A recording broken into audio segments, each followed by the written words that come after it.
El Festival Internacional de Teatro FITIC Guaguas de Maíz trae Voces del Maíz, Sembrando y Cultivando Historias, un podcast para reflexionar sobre el teatro para la infancia y la juventud, acompañados por María Fernanda Borja y Saidum Choes. Buenas tardes a todas y a todas. Buenas tardes, Mafo. Buenas tardes a David, que ahora tenemos aquí a nuestro invitado, David Torres Regalado, que está invitado a el Festival Internacional de Teatro para la Infancia y la Juventud, y nos acompaña en este episodio del podcast del FITIC Guaguas de Maíz.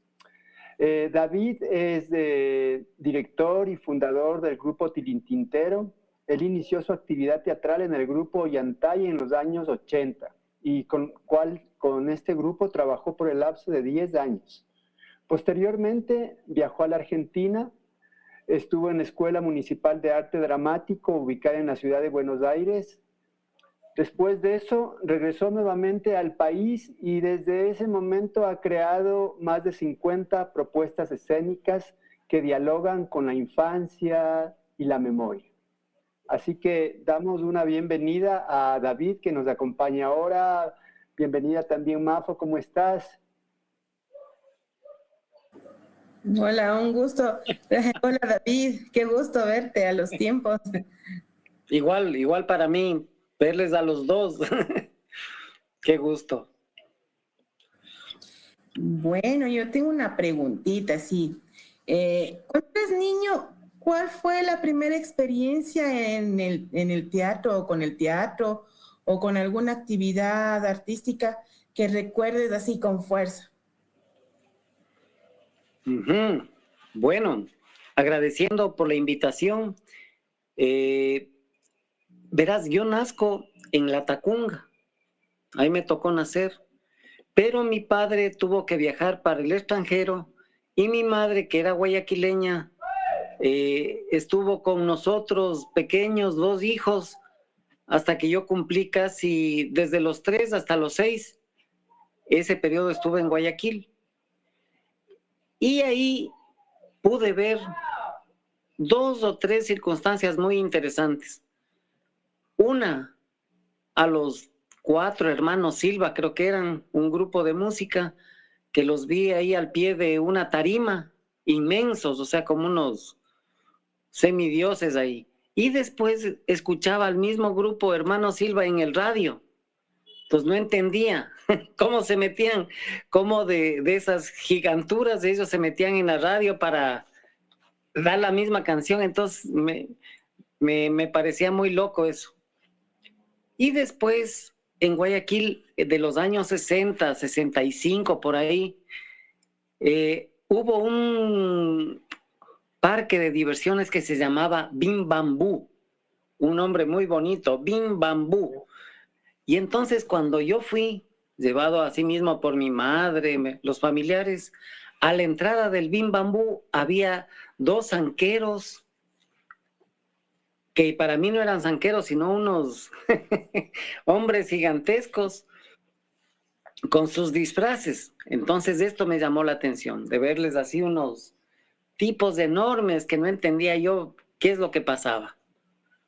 Cuando volví a Quito, más o menos a los 6 años de edad, en el jardín de infantes donde estuve, tuve la bendición de ver una obra de títeres la primera vez. Algo me acuerdo de la escenografía. Y después, ahí mismo en la escuelita, en el jardín, formé parte de una mini obra de teatro. El típico médico que va a curar a la muñeca enferma, una cosa así. Eso, digamos, así como recuerdos lejanos del teatro, de lo que puede haber impactado realmente en forma maravillosa en mí para yo dedicarme a esto. ¿Y tú crees, por ejemplo, que a partir de esta vivencia personal que tú tuviste cuando eras guagua, ¿qué crees que el teatro, por ejemplo, en el momento actual puede ofrecer a los niños, a las niñas, a los jóvenes, que ninguna otra forma de arte puede brindar? Qué bonito. Yo diría que los guaguas en general, si algo pasa con nosotros, digamos, ahí yo me inscribo como guagua, es el efecto de la sorpresa, del asombro, ¿no? El poder asombrarnos. Y yo creo que los títeres, por varias razones, no es que yo creo, sino que realmente hay motivos ahí en cuanto al pequeño estudio que se ha hecho, que el títere, al ser pequeñito, por ejemplo, de hecho, se identifica rápidamente, el niño se identifica con los títeres y dice, ahí estoy yo. O sea, la problemática de ese ser pequeñito es parecida a la mía. Entonces, hay una identificación. Entonces, más allá del asombro, ya la identificación, el sentirse no tan desprotegido, porque si él es pequeño, hay otros más pequeñitos también, y que igual sufren avatares, sufren circunstancias, están abocados a esa escena. Entonces yo creo que de alguna manera puede ser que haya una pequeña catarsis en ellos. Hay conexiones también, o sea, del 1 a los 6 años, somos esponjas que absorbemos todo, ¿no? Entonces, si la obra está bien, digamos, lo mejor hecha, si tiene contenido un poquito profundo para él, si le descifra algunos enigmas, yo creo que, pucha, le despierta el entusiasmo por aprender, por conocer, por investigar, por ir un poquito más lejos de lo que normalmente se brinda. Entonces yo creo que le abre una hermosa posibilidad, o sea, todo lo que es lo lúdico. Yo me acuerdo, por ejemplo, en este jardín de infantes donde hice esta obrita de teatro, también hicimos una rosa de los vientos. Puta, yo era el niño más feliz haciendo volar esa rosa de los vientos.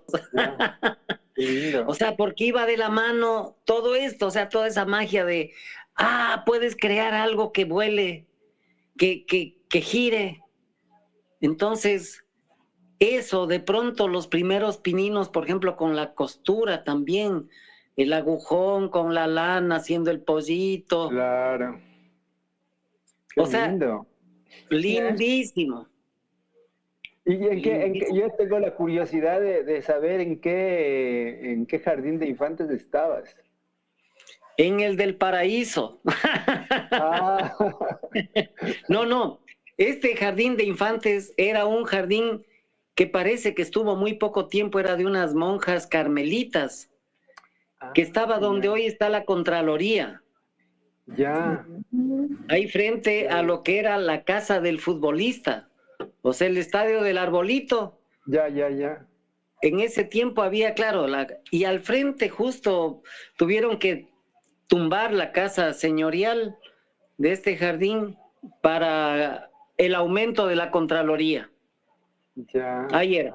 Ay, qué lindo, que me parece, porque imagínate, ¿hace cuánto tiempo estamos hablando? O sea, más o menos en qué año. En el año 66, 67, digo. Ya, claro. Y lindo porque en ese tiempo un poco, claro que las pedagogías un poco alternativas también vienen de principios del siglo XX, pero un poco, digamos, en Latinoamérica comienzan a llegar todas estas propuestas. Siempre hemos vivido este proceso de retraso, ¿no? De las propuestas un poco holísticas, de toda la cuestión Montessori, de todas estas propuestas que han sido un poco alternativas, ¿no? Entonces me parece como lindo, claro. Eso.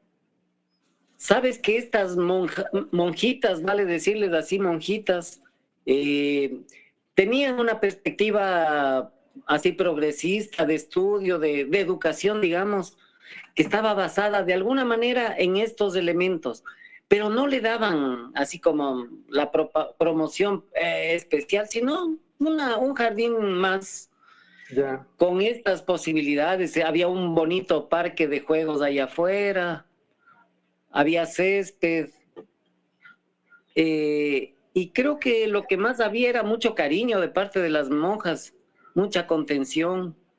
Fue bueno eso. Qué lindo, qué lindo. Sí. Y sí, sigue nomás. No, eso. O sea, digo, sí, fue muy lindo. Como para mí fue un momento importantísimo, o sea, vital, vital. Qué chévere.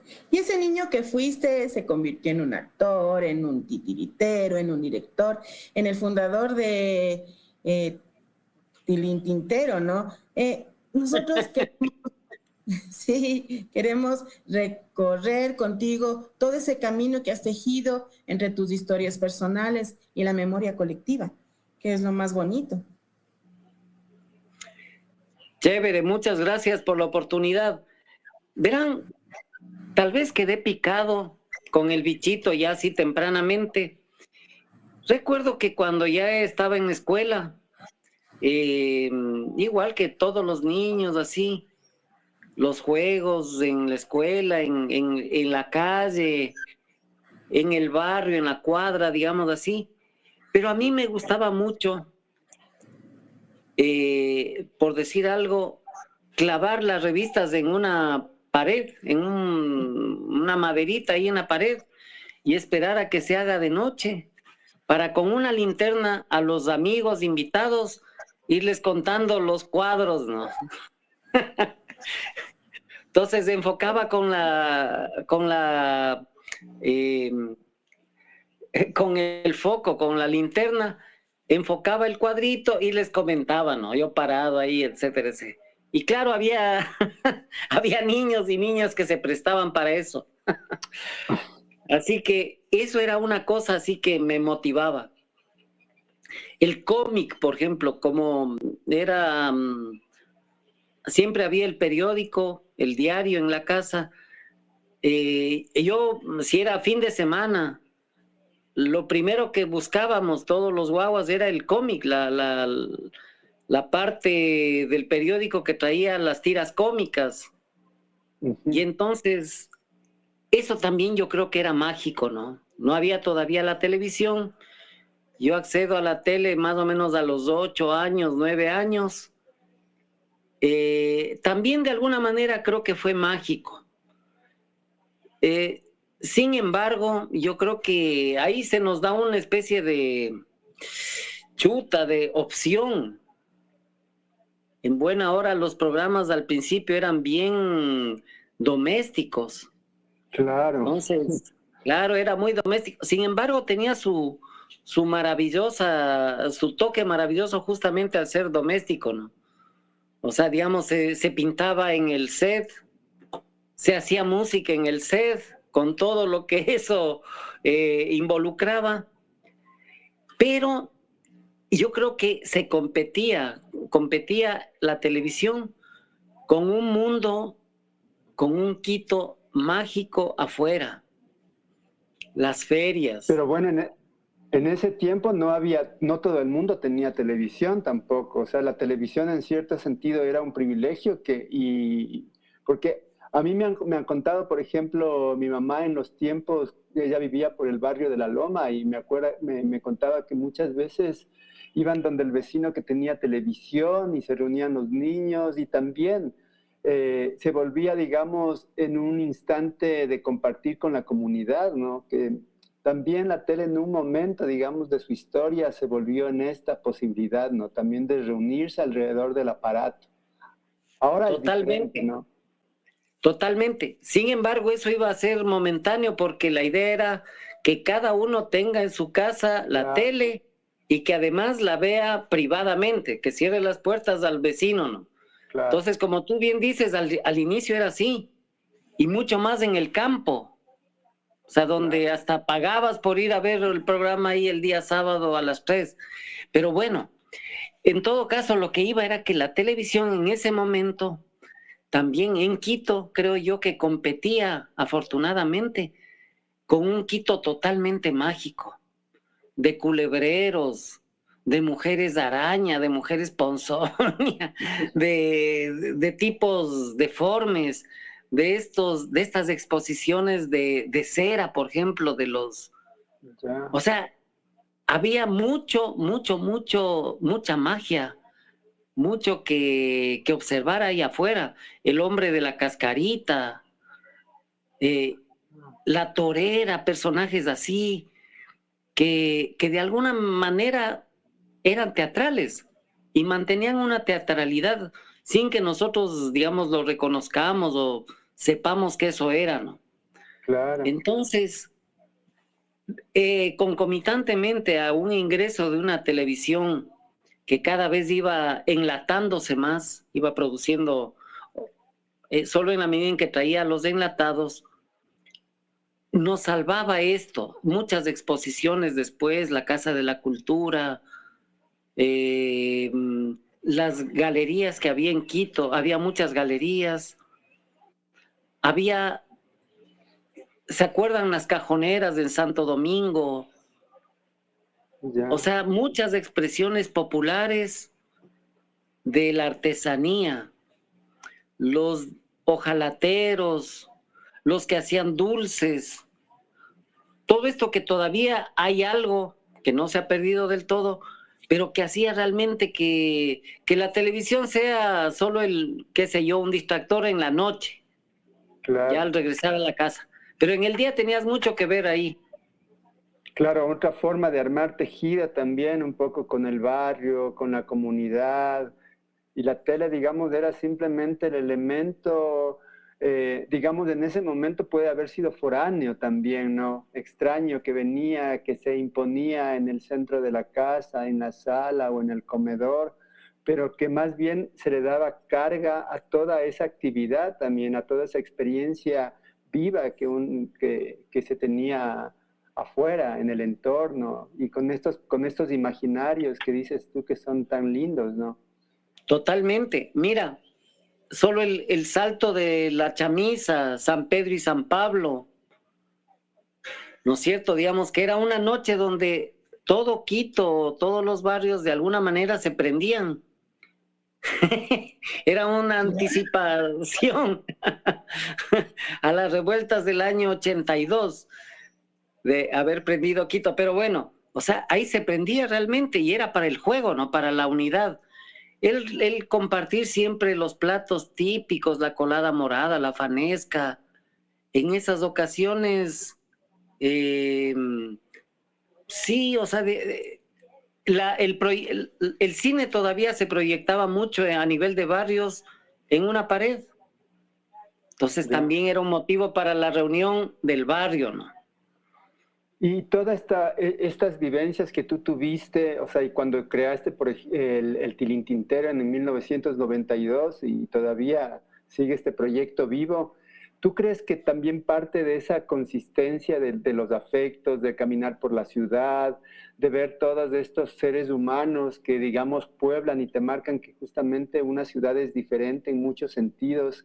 ¿Crees que todo este mundo en el que viviste en tu niñez te impulsa a seguir creando teatro y te impulsa a seguir creando títeres para la infancia después de bastante tiempo? ¿Tiene una ¿Cómo no? influencia? ¿Cómo no? Mira, una pequeña anécdota. Como estuve viviendo en Guayaquil 3 años y después mi madre, como era guayaquileña, siempre teníamos contacto, ¿no? Entonces, yo tenía un tío que trabajaba en la Facultad de Ingeniería en la Universidad Estatal de Guayaquil. Y así que también, tipo 6 años, quizás antes, ya me tocó estar en la preparación del año viejo con estos alumnos de la Facultad de Ingeniería. O sea, yo viendo, ¿no? Ya. Pero, o sea, yo decía, puta, esta es mi gente. O sea, si algo tengo que aprender yo es hacer años viejos. Ya está, el papel, el monigote, el vestirle, el ponerle las camaretas, como dirían allá, los petardos, los voladores, los cohetes, el sacarle a la calle, el cobrar por estar ahí, digamos, Wow. por haber hecho el año viejo. Incluso alguna vez yo, pequeñito ahí en Guayaquil, cuidaba el año viejo, yo era el entusiasta, por lo tanto, yo tenía que quedarme a cuidar todo el rato, ¿no? Ya. Y ahí también fue la primera vez que sentí lo que era el choreo. Pasó un tipo y le bolsiqueó al año viejo los petardos, justamente. Le dejó sin camaretas al pobre muñeco, ¿no? Pero bueno, eso era. Entonces, de hecho, como respondiendo más a lo que tú decías, Aidún, estas vivencias, de hecho, yo creo que están en lo profundo del Tilín Tintero. ¿Cómo no? El que no se pierda la tradición de, qué sé yo, en este caso no es del año viejo, pero un pequeño monigotito, que puede ser de construcción casera, digamos así, muy artesanal. 2, el año viejo yo creo que de alguna manera tiene una estética que de alguna manera no es muy difícil unirle a la cuestión titiritera. Ajá. ¿No es cierto? O sea, hay una... Otro, la síntesis en cuanto a la temática, por ejemplo, del año viejo, ¿no? O sea, cada presentación, cada alegoría trata de dar en el clavo de alguna situación política. Entonces, creo que estas cosas se juntan. ¿Qué más? Yo creo que lo risueño también, o sea, siempre el humor, y no se diga el rato que se junta a la comparsa de la viuda, de toda esa trastocación de la cotidianidad en el 31, que no por algo le van prohibiendo, no le van sacando el alma de lo que es esa fiesta maravillosa que es un carnaval, donde digamos que muchas cosas están, ojalá, o estaban permitidas, ¿no? Para esa noche. Es un entorno válido, digamos así, ¿no? Todo se vuelve aceptable, incluso eso que dices también, la permisibilidad de dejarle a una persona que coja las camaretas del año viejo, o sea, como... también. Sí. Imagínate yo, puta, ahí abajo de la casa de mi abuela cuidando el año viejo y alguien, un jovenzuelo por ahí viene y, oye, tiene camaretas y claro, se saca y, y se va, ¿no? Oh. Qué gracioso. Yo me enteré. Más bien al rato que dijo Saidum, te presentó, dijo que habías viajado a Argentina. En este recorrido tuyo de Ecuador a Argentina, ¿qué aprendizajes te marcaron tu manera de pensar y hacer el teatro para niños y niñas? Chuta. Bueno, sabes que vale decir un poquito antes, estos 10 años de estar permaneciendo, de ser parte, digamos, de formar parte del grupo Ollantay, donde también ya hubo un inicio de los títeres. El grupo Ollantay intentaba tener el grupo de teatro, el grupo de títeres y un grupo de música. Leonor Bravo fue la incentivadora de generar un grupo de títeres. Yo al principio me negaba a formar parte del grupo de títeres, me sentía así un actor que veía por encima del hombro a los titiriteros, así, no, yo soy actor. Y me habían pedido en el grupo que me junte también a aprender títeres, pero yo no. Hasta que un día ya no me pidieron de favor, sino que me dijeron, tienes que participar en una obra tal, no, porque falta alguien ahí.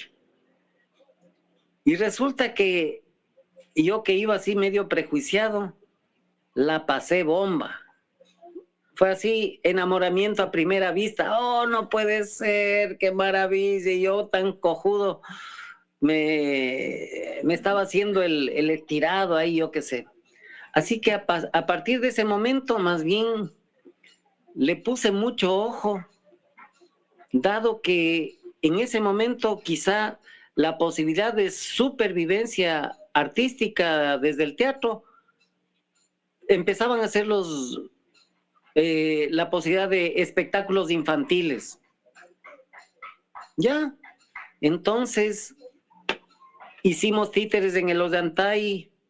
Luego hice también así algunas experiencias con otro compañero, Julio Recalde, en el mismo grupo, pero generando como un ala de trabajo más especializada en los niños.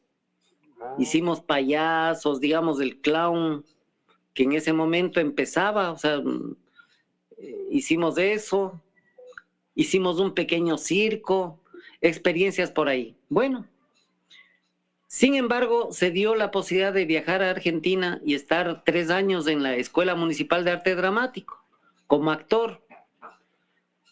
Sin embargo, nuevamente la vida, yo había llevado unos 2 espectáculos teatrales para defenderme allá. Y sin embargo, al inicio sentí que había un sectarismo, un rechazo, digamos, al ser latinoamericano más del norte.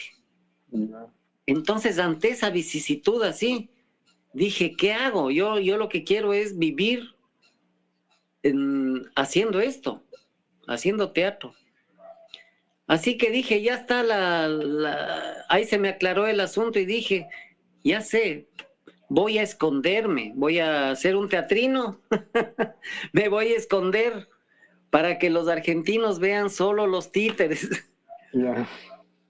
Y así fue. Fue una cuestión así como de supervivencia, el reencontrarme y además algo que no había en el Ecuador hasta ese momento, que era el unipersonal en títeres. Yeah. En Argentina ya había estas obras de Villafañe, por decir algo, El Panadero y el Diablo. Entonces apareció. Perfecto.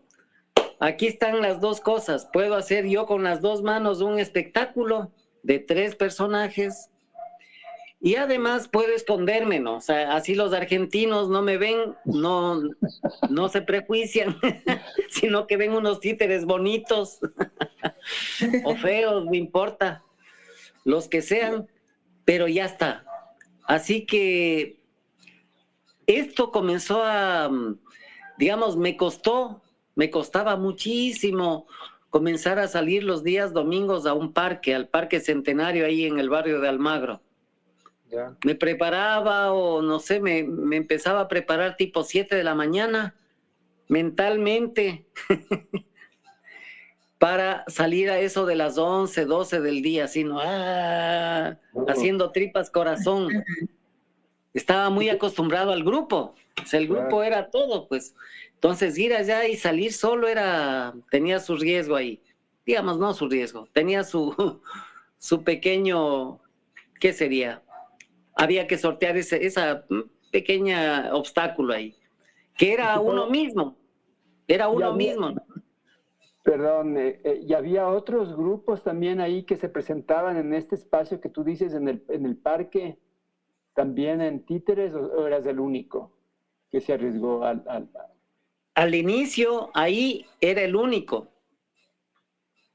Sí había en Buenos Aires otros espectáculos.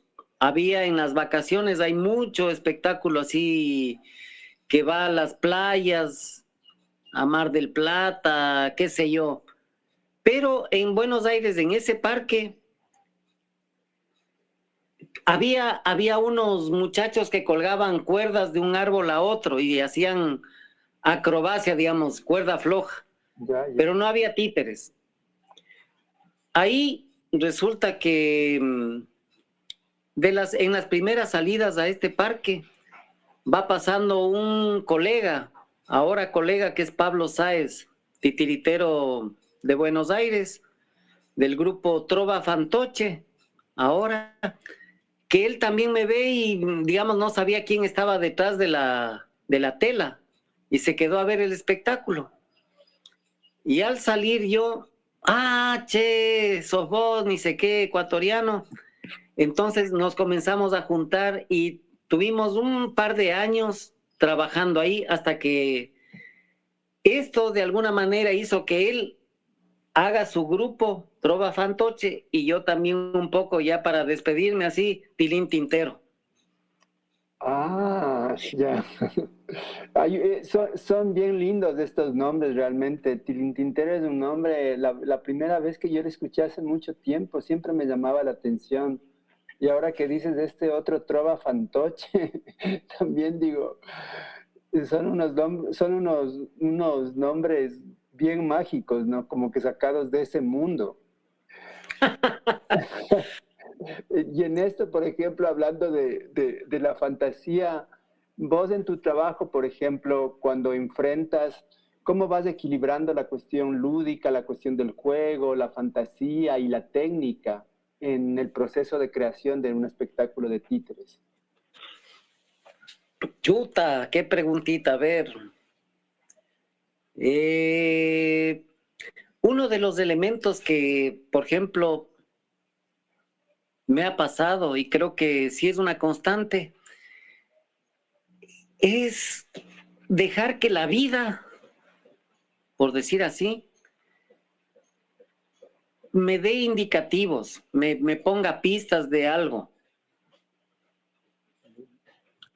Digo, cuando regresé yo acá, en el año 92, se me dan una serie de indicativos para hacer una obrita que se llamó La historia de Fito Pelitos y el rey de Tritos. Fito Pelitos era un osito de anteojos. Yo jamás hubiera hecho una obra de un oso de anteojos, a no ser que, estando ya aquí en Quito, de pronto, Paz, llega una revista sobre la problemática del oso de anteojos a mis manos. Ah, bueno, digo, ya, oh, caramba, ¿no?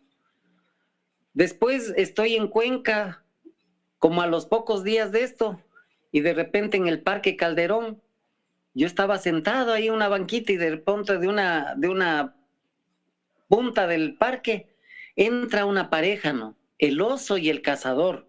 El oso un disfrazado y el cazador un tipo que les llevaba encadenado al oso. Y vienen y se parquean al pie de la banca donde yo estaba y me hacen alguna representación así un poco para recolectar unas monedas, ¿no? Segunda indicación. Tercer día, estaba en Vilcabamba.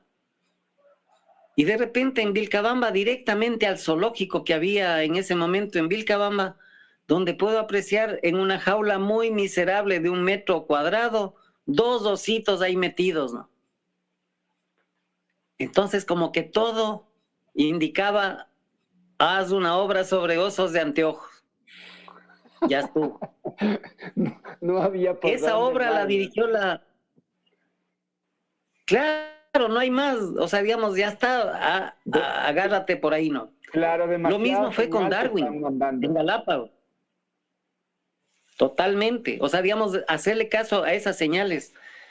En Galápagos, asimismo, en una serie de acontecimientos que fueron conduciendo a que en un rato yo me meta a la estación científica y pida los archivos y me ponga a revisar historias así de la naturaleza que yo no los iba a conocer de primera mano jamás. Y encontré esta vicisitud o esta circunstancia de las gaviotas de cola bifurcada que se volvían aves nocturnas para evitar la persecución y el diezmamiento por parte de las fragatas. Me pareció suficientemente atractivo y mágico eso, de que no se iban a los golpes, sino que las gaviotas más bien en un salto maravilloso, evolutivo, dejaban de lado a sus persecutores. Claro. Les hacían así, ¿no? Claro, qué Ya está. interesante. Qué interesante esas cosas que has contado, porque también responde todo este proceso creativo a instancias también de encuentros mágicos, ¿no? Inesperados también. El encuentro un poco del teatro y del proceso creativo también tiene que ver mucho con esta cuestión de lo inesperado. Totalmente. O sea, digamos, ya una vez adentro, trato de pulir, por ejemplo, en la obra Darwin, y en casi todas las obras tengo varias versiones, ¿no? Que son como se van ajustando, hay alguna cuestión por ahí coyuntural que pega en tal texto, entonces, ¿cómo no meterle, no? ¿Cómo no reajustar las piezas del motor así de cada una de las obras para que esté sonando bonito, pues, bien calibradas? Claro. Bueno, yo he visto los dos trabajos que ahorita mencionaste. Vi el Fito Pelitus y el Rey Detritus. Creo, no sé si estoy bien. Y fui con mi sobrino, pero hace mucho, mucho tiempo a la Asociación Humboldt. Me encantó, me gustó. Y claro, mi sobrino que nunca había ido a ver una obra de títeres estaba como fascinado, ¿no? Y había ido, yo fui con Adriana Oña, fuimos a ver. Y resulta que después de eso nos vamos a caminar con Adriana por ahí. Ella estaba con la Tamia, me parece, no me acuerdo. Entonces nos sentamos al frente de esta estatua del Florón y ahí hay una bajadita y mi sobrino comienza a rodar y cae en un cactus que había ahí, se llena todo de espinas. Y yo que estaba feliz de que le había sacado a mi sobrino a ver una obra de teatro y él estaba feliz y todo. Y de pronto llegamos con esta mala noticia a la casa de mi hermano a entregarle el guagua. Oye, la Adriana dirigió el Fito Pelitos. Ah, sí. Ah, no sabía que dirigió la Adriana. Qué bien. ¿Cómo no? Sí, o sea, yo, digamos, al tener esta idea, digo, es necesario también el de hecho, el que haya un director, una directora, y fue la Adrianita la que dirigió el Fito Pelitos. Ah, fue un buen intento, un poco grandilocuente en cuanto a elementos, que yo después deseché la obra porque era mucho peso y decidí que las obras vayan en una mochilita. Eso creo que nos pasa a todos en un determinado tiempo. Sí, y es que no era práctico, o sea, digamos, en Quito o en cualquier lugar del país, que tengas que tener una camioneta o un carro para traer, es oneroso. Claro. Perdón, no, eso no se paga. Digamos, entonces dije, no. Una mochilita que quepa en los buses sin que te queden viendo mal. Claro. Y aún así muchas veces que llevas una cajita un poco grande, ya en los buses interprovinciales o internacionales ya te comienzan a ver con mala cara o ya te intentan también cobrar lo que nunca han cobrado, pero a ver si pagas. Totalmente, mira, y ahí, hablando de esto, ya comenzamos a hablar de una especie de teatro necesario, ¿no? De un teatro posible que recorre, no sé, los pueblitos, que recorre algunos lugares del país, de esa manera, ¿no? Claro. Como que las formas también en el caminar se van dando, ¿no? Porque también, no sé, a veces he pensado en esta imagen que tengo de los japoneses, de que mientras más ligeros están, caminan también, tienen posibilidad de ir caminando y recorriendo de mejor manera el espacio por donde van, ¿no? Entonces, sin tanto peso, sin tanta cosa. Claro, mira, resulta que con este compañero Pablo Sáez ahí de Trova Fantoche, él era de la idea de que al titiritero tenían que pesarle los clavos, decía él, ¿no? Y entonces se hizo un teatrino grande y los dos íbamos a las mismas plazas, o sea, agarrábamos una guía de parques, veíamos, decíamos, esta plaza y esta plaza no hemos visitado, agarremos el bus, el colectivo, el bondi y nos vamos ahí. Y aterrizábamos en esa placita. Entonces yo no me demoraba nada en armar mi teatrino, era portátil. Y el Pablo se demoraba, ¿no? Después, o sea, digamos, la otra era la desarmada y la cargada, ¿no? Y él durante todo el trayecto iba diciendo, ay, titiritero, tienen que pesarte los clavos, ¿no? Y yo me iba siempre riendo, le decía, o sea, digamos, no necesariamente, ¿por qué tienen que pesarte los clavos? Claro. Hagamos un teatrino más liviano, pues. Así que al despedirnos, él tiene una versión del teatrino liviano mío y yo tengo una versión hasta ahora del teatrino pesado de él, ¿no? Ah, bueno, los teatrinos pesados te pueden servir en ocasiones donde el viento sea demasiado fuerte para que no se vaya cargando y te lleve con toda obra. Totalmente, claro. Pero para las placitas, para lo que hacíamos era como, no había que cargar mucho, pues. Claro. Pero bueno, parte de las experiencias, que todo, yo creo que la vida mismo en buena hora, y no podía ser de otra manera, tal vez, está involucrada en cada una de las obras, en cada uno de los personajes, seguramente en los textos, en las formas también de desenvolver la obra, dado el contexto en el cual estás viviendo, etcétera. En tu experiencia, por ejemplo, en este proceso de ir reconociendo diferentes lugares, diferentes espacios, diferentes pueblos, ¿cómo este conocimiento del mundo, la historia, la memoria, la realidad de cada una de las comunidades interviene en la creación de un espectáculo de teatro y títeres para niñas? De inicio yo decía que me había criado en esta primera infancia del 1 a los 6 años en dos partes, en la sierra y en la costa. Esto mismo de alguna manera me hace tener como dos perspectivas.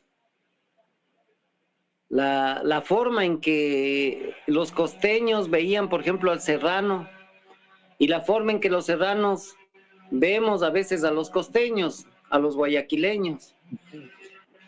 Y yo ya veía desde pequeño que había rivalidades absurdas, que había regionalismo inexplicable para mí.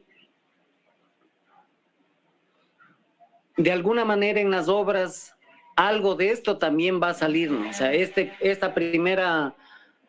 primer punto de vista, esta observación. ¿Por qué? ¿Por qué, digamos, un costeño tiene que hablar mal del serrano, menospreciarlo? ¿Y por qué un serrano también menospreciar al otro por diferente? Entonces, de alguna manera, hay conflicto, por lo tanto, habría que ponerse a ver, digo yo, y tratar de resolver con obras. Las instancias de ahí, también creo yo que hay, no sé, hay un especial interés también por una especie de desprotección del infante. O sea, digamos, yo me considero con mucha suerte de haber pasado por esa escuelita, por ese jardín, y algunas cosas que me pasó tanto en la escuela como en el colegio, que fueron de mucha fortuna, así en el nivel de la creación, etcétera. Pero obviamente no, el 99% de la población no tiene esa suerte. Claro, claro. Y sin embargo, es necesario con mucho más ahínco llegar. Y digo yo, a veces llegar de la forma más sencilla, que todo es válido. O sea, si llegamos con una película, muy bien. Pero en cambio, a veces resulta que para la película tienes que tener los equipos de última generación, o sea, una cantidad de dinero que a veces no hay. Y si hay, digo yo, chuta. O sea, que joda. Bueno, en los títeres, con lo mínimo, con papelitos reciclados, con tubitos de papel higiénico. O sea, el recicle es una maravilla en ese sentido. De la nada, la limonada. Y ese para mí es maravilloso, ¿no? O sea, el que con lo más básico podamos generar cosas muy bonitas y quizás cosas muy profundas también. Claro. Entonces, Claro, es maravilloso, sí. digo yo. Ujú. No sé si respondo por ahí o me perdí. Sí, sí estás ahí con nosotros y nosotros contigo en este momento. Sí, Amén. hablando un poco de tus obras, ¿no? Por ejemplo, el sapo aplastado, lo que Darwin no vio de la evolución, muestran una mirada crítica sobre la sociedad y lo humano. ¿Cómo dialoga esa memoria del mundo con la infancia y ir a la obra? O sea, ¿cómo dialoga eso? O sea, El sapo aplastado también nació de una vicisitud. Yo nunca hubiera montado el sapo aplastado. Si no, había unos amigos que me dijeron, ten este cuento, ¿no? Que lo hemos encontrado y es para vos. Ah, bueno. Bueno, gracias. ¿No? Pero la versión original de Juan García tiene que ver con una historia del cielo, de Jesús, etcétera. Ya. Y yo al no estar muy de acuerdo por ahí le cambié. Y le puse más bien la historia del cumpleaños de un árbol, ¿no es cierto? Y hasta entonces ahí ya puedo transmitir el mensaje sencillo que tiene eso.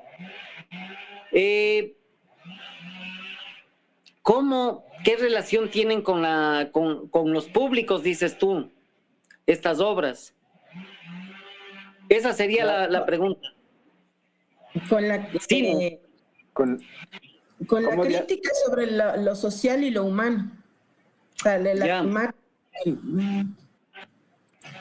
ya, mira, en el mismo ejemplo del por qué el sapo es aplastado. Desde mi crítica sería ¿puedo hacer esa obra? Me interesa, sí, es muy dinámica, está muy bien. ¿Cuál es el pero? Que digo, yo me pongo, le voy a hacer más propaganda a la Iglesia Católica, Apostólica y Romana, ¿o no? Entonces digo, no, le elimino la figura del cielo, Jesús, etcétera, y pongo un arbolito ahí. Se vuelve media ecológica y sin que vaya al otro lado, no, ahora es ecológica, no. Solo le cambié el asunto ese. Entonces ahí ya viene una crítica. Quizás desde mí, no, desde la postura de decir, elimino una circunstancia y la cambio por otra. Bueno,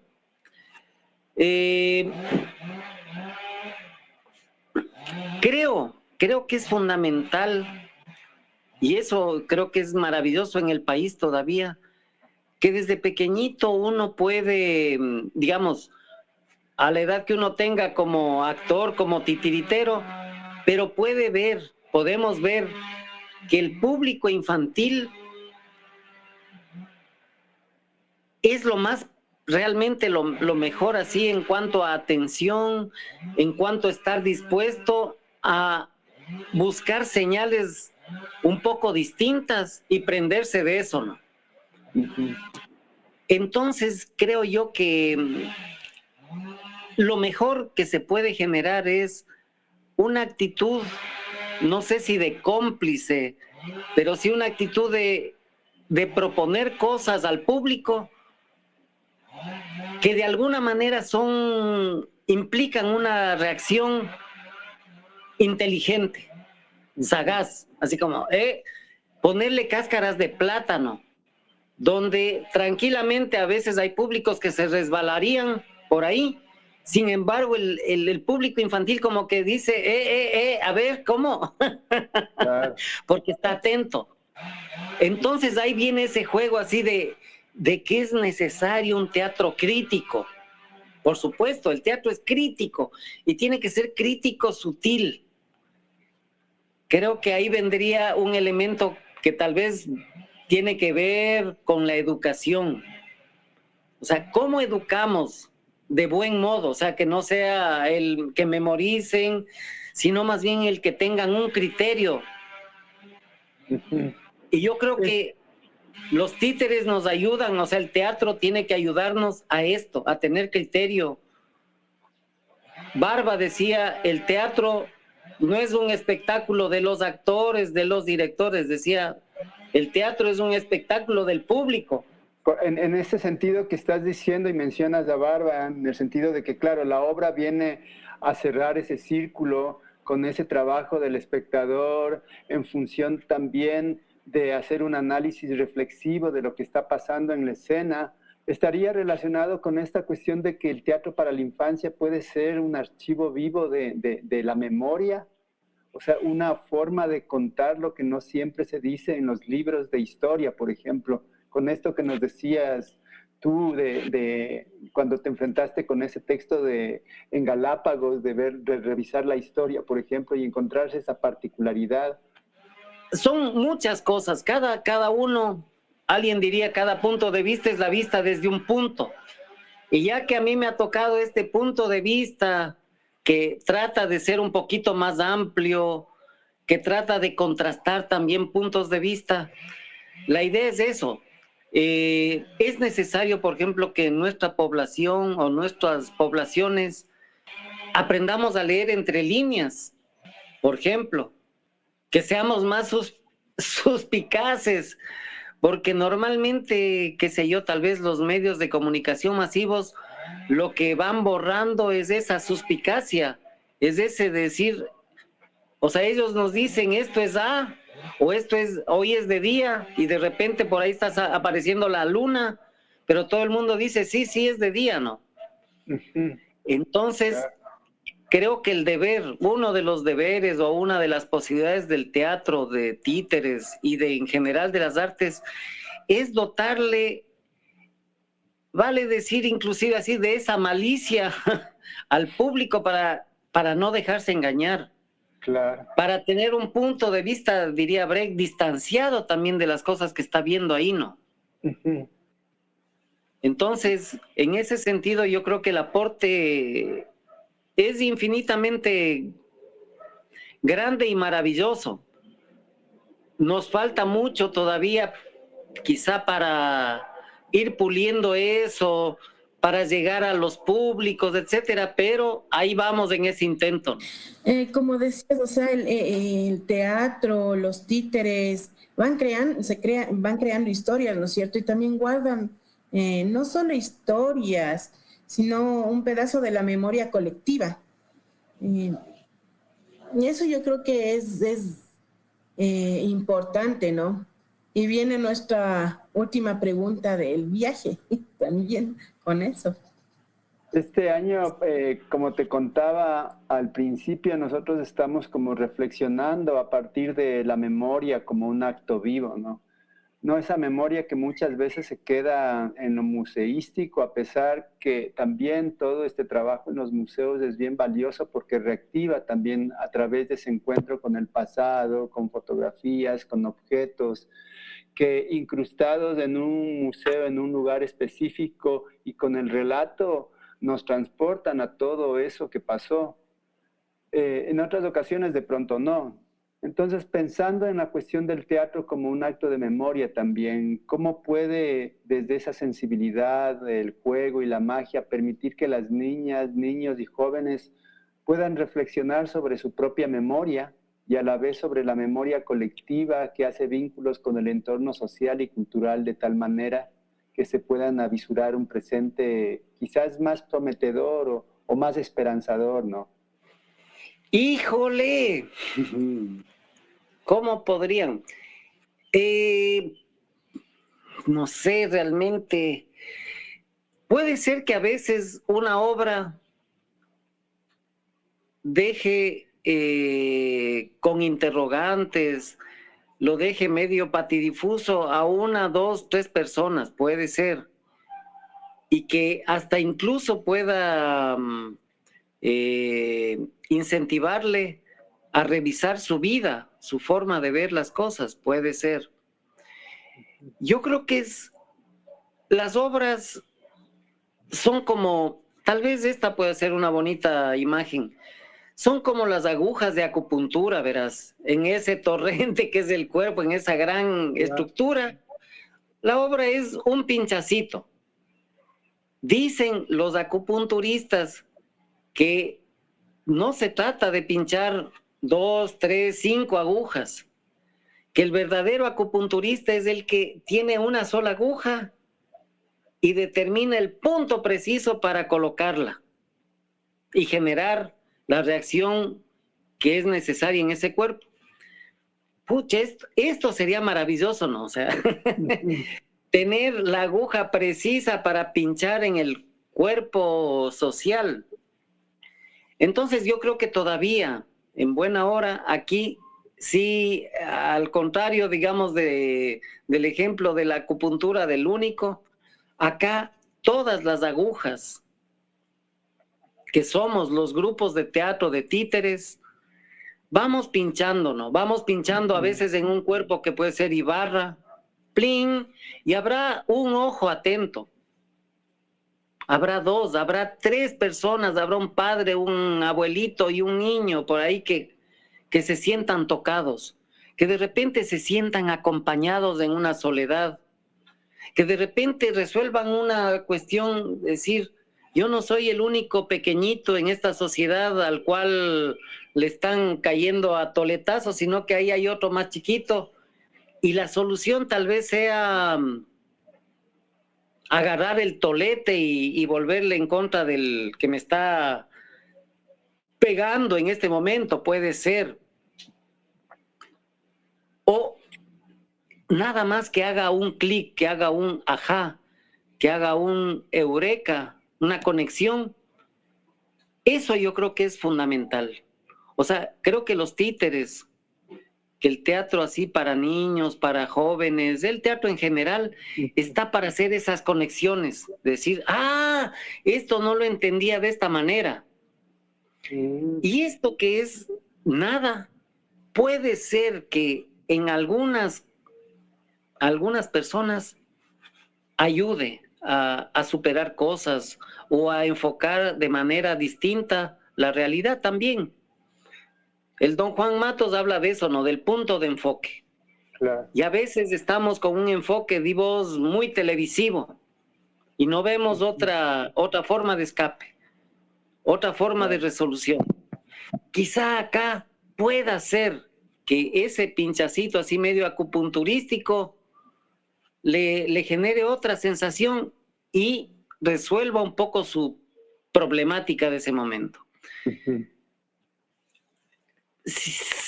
Creo que no va a resolver nada más que eso. O sea, no es que está la solución vital de nadie. Sin embargo,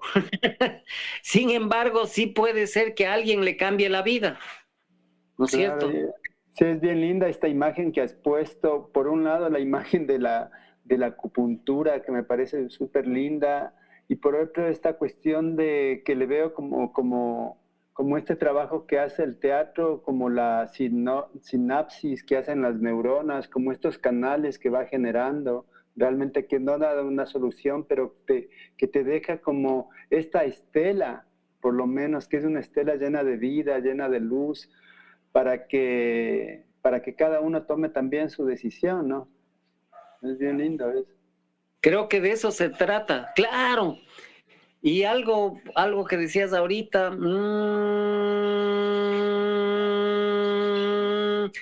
y hacer una masa crítica en un punto, ¿no es cierto? Puede ser que se genere una masa crítica, decir, hay algunos acuerdos por aquí, podemos saltar, podemos cambiar la página, ¿no?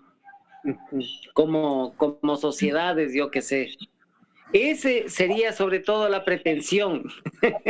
Claro, así es. Pero digamos que en este sueño, en este momento, si fueras esa agujita de ¿cómo es? Acupuntura.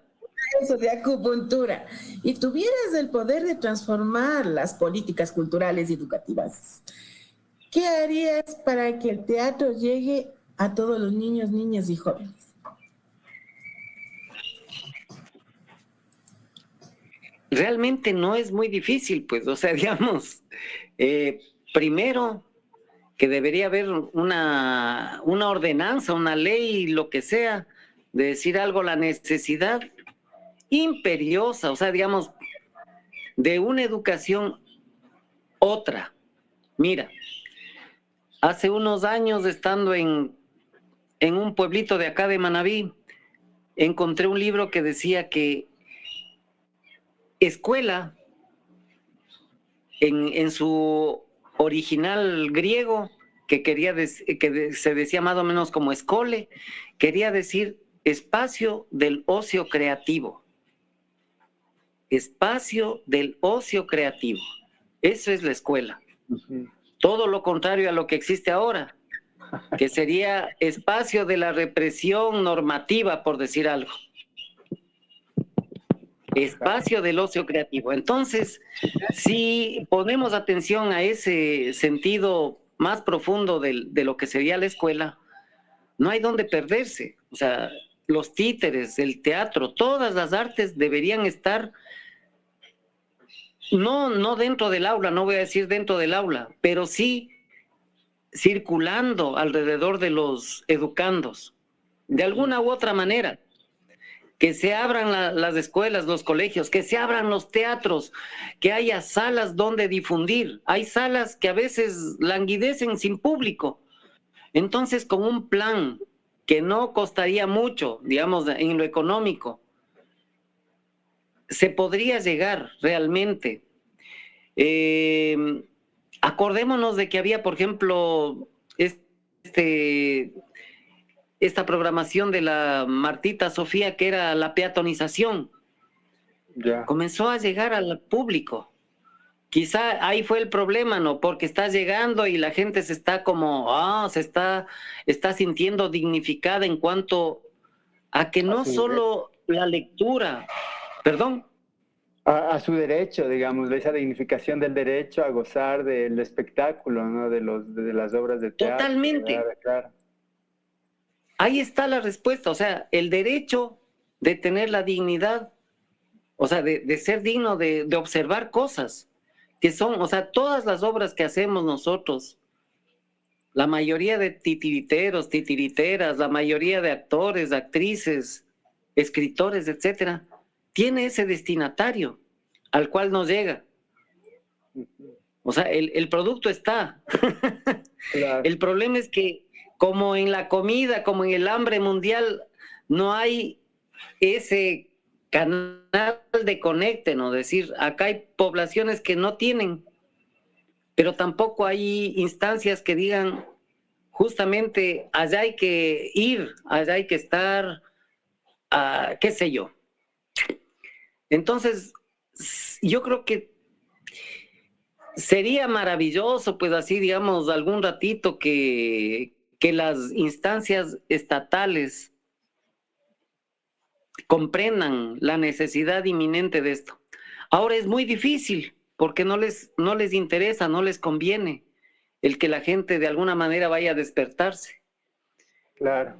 Entonces, creo que lo que nos toca es esto, estar, digamos, pendientes, hacer lo que podamos, como podamos por ahí. Y sí, o sea, digamos, y ojalá poco a poco se vaya haciendo esa masa crítica que dé a luz una nueva perspectiva, unos nuevos días, ¿no? Uh-huh. Sí, ojalá. Ojalá que eso Ojalá. que sea pronto. Bueno, queremos agradecerte muchísimo, David, por compartir tu tiempo con nosotros, tus experiencias, tu manera tan especial de entender el teatro y los títeres. Gracias también a todos y todas por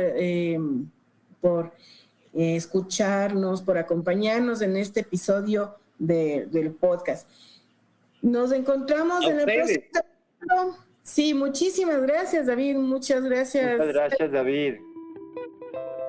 El Festival Internacional de Teatro Fitiguaguas de Maíz trajo Voces del Maíz, Sembrando y Cultivando Historias, un podcast para reflexionar sobre el teatro para la infancia y la juventud. Nos acompañaron María Fernanda Borja y Saidun Choice. Recuerdo, memoria e insurgencia.